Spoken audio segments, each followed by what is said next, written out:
Yummy yummy, এই রবডিংসটা অনেক মজা। এই রবডিংসটা আমি খাবো, কাউকে দিব না। ওই আপুটা কি খাচ্ছে? ওই আপুটা কি এখন রবডিংস খাচ্ছে? আমার না খুব খাইতে ইচ্ছা করছে। কিরে রাজু, তোর কি রবডিংস খাইতে মন চাচ্ছে?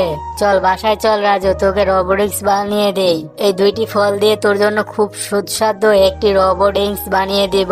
রবডিংসটা খেতে না অনেক সুস্বাদু হবে, তুই খেয়ে অনেক মজা পাবি রাজু। দেখ আমি কিভাবে রবডিংস বানাই। আগে অ্যাভোকাডোটা কেটে অ্যাভোকাডোর যত মাংস আছে সব মিক্সার ব্লেন্ডারে নিয়ে নিলাম। তারপর সেখানে দুধ দিলাম আর এখন একটু চিনি দিয়ে ব্লেন্ডার করে নেই। আর দেখ রাজু, কত সুন্দর একটা লিকুইড হয়ে গেল। এই লিকুইডটা গ্লাসে ঢেলে নেই। এই ফলের জুসটা মিক্সার থেকে গ্লাসে ঢেলে নেই। গ্লাসটা ভরে দিব, তুই বেশি করে খাবি।